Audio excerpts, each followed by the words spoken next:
తప్పకుండా ప్రజలు గుర్తు చేసుకుంటున్నారు ఈరోజు. మీరు ఎవరినైనా చూడండి, మీరు చూస్తూ ఉంటారు కదా వీడియోలు, ఎక్కడ పోయినా గుర్తు చేసుకుంటున్నారు. ఎందుకు అంటే దానికి కూడా కారణం ఉంది. ఎప్పుడైనా పెద్దలు చెప్తారు, మన మధ్యన ఒక పెద్ద ఆయన ఉంటే ఆ వాల్యూ మనకు అర్థం కాదు, విలువ తెలవదు. ఆయన ఆ పొజిషన్లో లేనప్పుడే తెలుస్తుంది.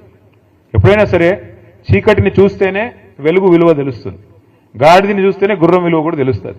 ఇవాళ గాడిదలు ఎవరైతే ఉన్నారో, నేను చెప్పను ఏ గాడిద అంటే మళ్ళీ అదో కథ, వాళ్ళని చూసిన తర్వాత ఇవాళ కేసీఆర్ గారి విలువ ప్రస్ఫుటంగా తెలుస్తున్నది ప్రజలకి.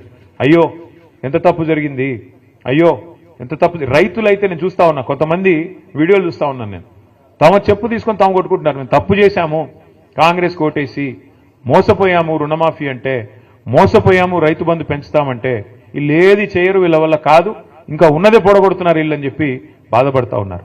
మరి అట్లా ఉండే రైతులు కానీ, కార్మికులు కానీ, మహిళలు 1,67,00,000 మందికి మాటిచ్చినారు, మీకు నెలకు 2,500 ఇస్తాం.